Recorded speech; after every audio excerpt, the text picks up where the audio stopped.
नमस्कार मैत्रिणींनो, माझ्या व्हिडिओमध्ये आपले स्वागत आहे. तर ह्या साडीवरचं ब्लाऊज आपल्याला शिवायचा आहे आणि हा ब्लाऊज अर्जंट शिवायला आलेला आहे. त्याच्यामुळे आपल्याला हा ब्लाऊज अर्जंट शिवून द्यायचा आहे. तर हा ब्लाऊज किती वेळेमध्ये होतो ते पण मी तुम्हाला सांगते आणि ब्लाऊजला आपल्याला डिझाईन पण बनवायची आहे आणि ब्लाऊज कसा कट करायचा ते पण मी ह्या व्हिडिओमध्ये दाखवणार आहे. त्यामुळे तुम्ही पूर्ण व्हिडिओ बघा. हे बघा, हा जो साडीचा कपडा आहे, मी साडीचा एवढा कपडा काढून घेतला. तर मी हा कपडा कशासाठी, तर मी हा कपडा डिझाईनसाठी काढलेला आहे. जे आपल्याला ब्लाऊजला डिझाईन बनवायचं ना, त्याच्यासाठी मी हा कपडा काढलेला आहे. हे बघा, आता साडीमधला ब्लाऊज पीस घेतला मी आणि त्याच्यावरती आता अस्तर टाकून घ्यायचं.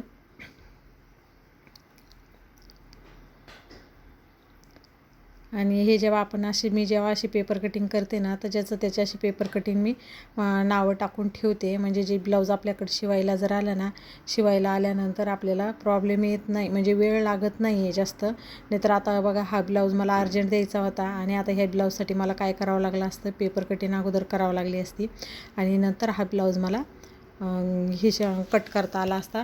पण हे अगोदरचीच माझ्याकडे त्यांची पेपर कटिंग नसल्यामुळं आणि अशी नावं टाकून अशी पेपर कटिंग अशी आपण गुंडळून ठेवली ना आणि त्याच्यावर नावं टाकून ठेवले तर असा प्रॉब्लेम येत नाही. म्हणजे लगेच कस्टमरचं ब्लाऊज शिवायला आलं तर आपल्याला एका तासाच्या आत त्यांना ब्लाऊज शिवून देता येतं.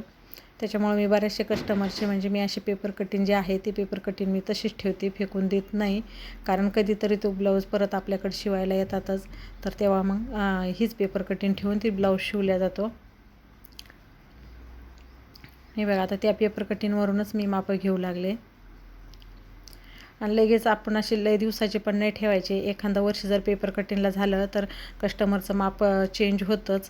तर त्याच्यामुळे आपण ते बघायचं, आपण पेपर कटिंग जी केलेली आहे ते माप आणि त्यांनी मापाला आपल्याला दिलेला ब्लाऊज असतो त्या ब्लाऊजवरतून. आता हे बघा, मी बाही जी आहे तर ह्या ब्लाऊजवरतूनच मी बाही काढणार आहे, जे मापाचे ब्लाऊजवरतूनच. तर त्याची 4.5 तयार आहे. तर मग मी 5.5 घेतली आणि ब्लाऊज छोटा आहे हा, तर त्याच्यामुळे छोट्या साईजचीच बाही आहे ही. तर त्याच्यामुळे मी बाहीचा असा आकार आणि ते देऊन घेतला आणि लगेच बाही पण कट करून घेतली आणि छोटी बाही शिवायची होती. हे बघा, आता आपली ब्लाऊजची कटिंग झालेली आहे. लगेच याच्यामध्येच पट्ट्या गिट्ट्या काय जे आपल्याला लागतं ते लगेच काढून घ्यायचं. म्हणजे काय होतं, आपल्याला शिवताना पण वेळ जात नाही. हे बघा, आता बाहीला जो आहे तो कपडा कमी पडतो आहे, दोन्ही साईडनं आपल्याला कमी कपडा पडतो आहे. तर मी काय केलं, एका साईडनं काढला आणि मग त्याला आपण काय करायचं, ही अशी जॉईंट जी आहे, ही कपड्याचं जे जॉईंट आहे, तर मग आपल्याला त्याला वरतून अशी जॉईंट द्यावं लागते बाहीला. आता ही अशी इथं क्रॉसपट्टी ठेवून क्रॉसपट्टी बी काढून घ्यायची.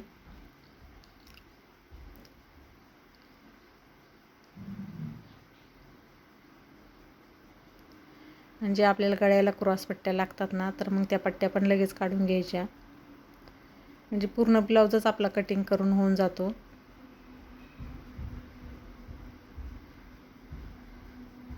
आता तर लगेच शिवायचं आहे आपल्याला, त्याच्यामुळे तरी पण मी त्याला थोडंसं असं गुंडळून ठेवलं, म्हणजे कपडे इकडे जात नाही. आणि हे जे उरलेले कपडे असतात ना, हे पण ब्लाऊज शिवून होईपर्यंत फेकून नाही द्यायचे, ठेवायचे. कारण आपल्याला कुठं कोणचा कपडा जॉईन करायला लागतो, त्याच्यामुळे आपल्याला हा कपडा कामी येतो. त्याच्यामुळे कपडा लगेच टाकून नाही द्यायचा, ते कपडा ठेवायचा. आता मी ब्लाऊज शिवायला घेतलं बघा. तर छोट्या साईजचा 28 साईजचाच ब्लाऊज आहे. त्याच्यामुळं गळा रुंदी जी आहे मी ती 2च घेतली, खालच्या साईडनं 2.5 घेतली आणि याचा गळा जो आहे तो चौकोनीच गळा काढायचा आहे.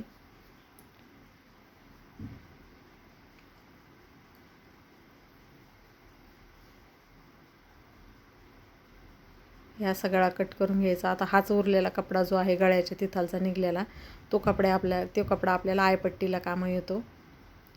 अस्तर असं वरतून ठेवलं मी ब्लाऊज पीसच्या आणि वरतून अस्तर ठेवून त्याला टिप मारून घ्यायची. म्हणजे काय करणार आहे मी, आपल्याला याला लेस लावायची आहे, त्याच्यामुळं आपण याला पट्टी वगैरे लावायची पण काही गरज नाही आहे. डायरेक्टच फोल्ड करून घ्यायचा कपडामध्ये.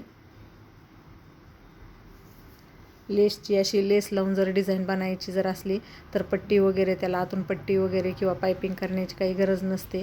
म्हणजे उगा आपला पण त्याच्यामध्ये वेळ जातो. त्याच्यामुळं असं जर ब्लाऊज शिवलं तर वेळ पण कमी लागतो. तर मला आता हा ब्लाऊज द्यायचा होता, तर हा ब्लाऊज मग कटिंग करून शिवून द्यायचा होता. म्हणजे कटिंग पण केलेलं नव्हतं मी, कटिंग करून आणि साडीला पण पिको फॉल करून द्यायचा आहे.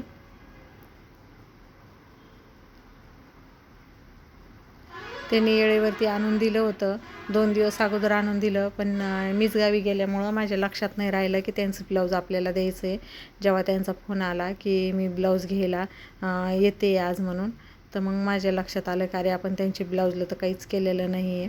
मग मी पटकन ब्लाऊज असं शिवायला घेतला.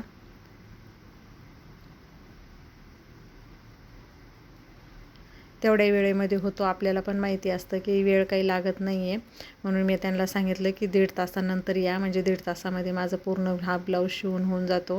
आता हा जो आपण साडीचा कपडा काढला होता, मी त्याचं डिझाईन बनवणार आहे.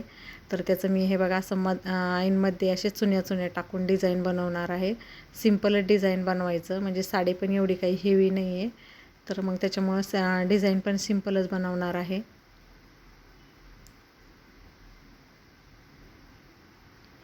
हे अशा चुन्या चुन्या टाकून छान वाटते ही पण अशी डिझाईन. आणि साडीला हा रेड कलरचं हे साडी ब्लाऊज पीस असल्यामुळं हे कलर कॉम्बिनेशन कॉन्ट्रास्ट आहे, तर कॉन्ट्रास्ट असल्यामुळं असं डिझाईन पण असं उठून दिसतं.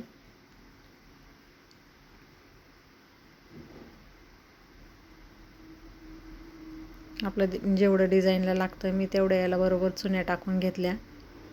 आणि बाकीचा कपडा आता गळ्याच्या खाली इथं ह्या अशा चुन्या चुन्या ठेवून व्यवस्थित बघायचं, म्हणजे क्रॉस वगैरे नाही झालं पाहिजे, व्यवस्थितच हे करायचं. याला तुम्ही नवीन जेव्हा शिवता तेव्हा टिप मारून घ्यायची त्याला मध्ये अगोदर एक, पण मला तशी काही मारायची गरज नाही वाटली, म्हणून मग मी डायरेक्टच जॉईंट केलं. आणि एकदम कमी वेळेमध्ये डिझाईन होऊन जाते, म्हणजे वेळ पण लागत नाही. आणि डिझाईन पण ब्लाऊजला डिझाईन केली हे पण त्यांना वाटतं इतक्या कमी वेळेमध्ये आपल्याला ब्लाऊजला डिझाईन पण बनवून दिलं.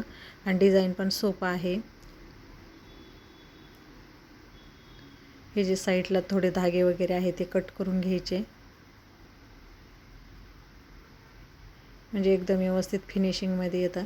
आणि जो साडीचा कलर आहे मग मी त्याच कलरमध्ये लेस घेतली, म्हणलं कॉन्ट्रास्ट छान वाटेल, अजूनच उठून दिसेल, म्हणून मग मी साडीच्या कलरची लेस वापरली याला.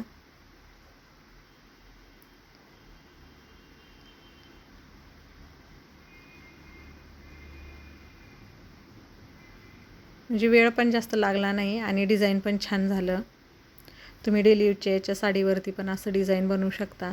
जेव्हा आपण डेली यूजच्या साड्यावरती आपल्याला नॉर्मल काहीतरी थोडंसं डिझाईन पाहिजे असतं, तर तेव्हा पण तुम्ही हे डिझाईन बनवू शकता. छान आहे हे डिझाईन, म्हणजे माझं हे डिझाईन मी बऱ्याच कस्टमरचे ब्लाऊजला बनवलेलं आहे.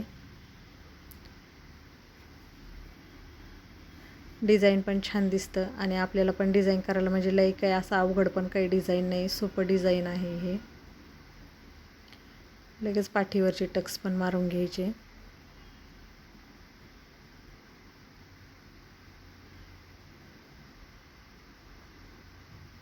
आणि आपण अगोदरच ब्लाऊज कट करतानाच कमरला लावायचे आपल्याला कमरपट्टी वगैरे, आपण पट्ट्या वगैरे सगळ्या काढून घेतलेल्या आहे. त्याच्यामुळे आपल्याला ब्लाऊज शिवताना जास्त वेळ लागत नाही. कारण मी हा डिझाईनचा ब्लाऊज आहे, पण डिझाईनचा ब्लाऊज असून पण 1 तासाच्या आत मी हा ब्लाऊज शिवला. मला कटिंगसहित 1 तास लागला असन. कटिंग करून ही डिझाईन बनवून ब्लाऊज पूर्ण रेडी केला तर 1 तास लागला बघा.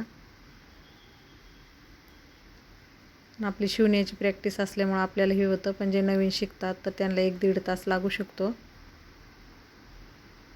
पण कोणचा भाग कुठं जोडवायचा असं स्टेप बाय स्टेप जर तुम्ही ब्लाऊज शिवला तर मग वेळ लागत नाही. हे बघा आता आपली बाई याच्यावरची डिझाईन पण झालेली आहे. हे बघा तयार झाली डिझाईन.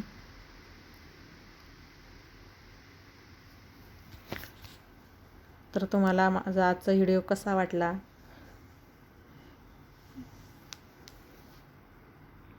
त्याच्यावरती मी व्हिडिओ बनवला हा डिझाईनवरती. आणि आता हाच आपला ब्लाऊज पीसचा थोडा कपडा उरलेला जो होता ना, तर मग मला आपण याच्यापासून आता काय करायचं, लटकन बनवायचे.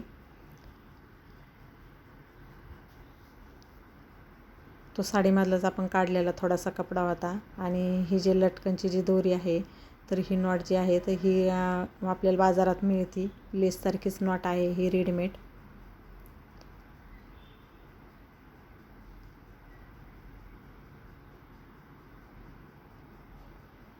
त्याला मी असे 2-2 लटकन लावले. एक ते साडीच्या कपड्याचं पण लटकन लावलं आणि एक ब्लाऊज पीसचं कपड्याचं ते पण लटकन लावलं, म्हणजे ते लटकन पण छान दिसतात.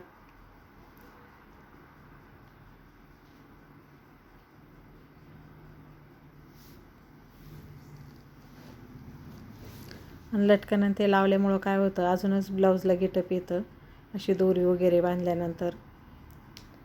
म्हणजे त्यांनी सांगितलं होतं नॉर्मल डिझाईन बनवा, शिलाई सिंपलच बनवा, म्हणजे जास्त ही पण नाही वाटली पाहिजे, म्हणून त्यांना अशी मी सिंपल अशी डिझाईन बनवून दिली.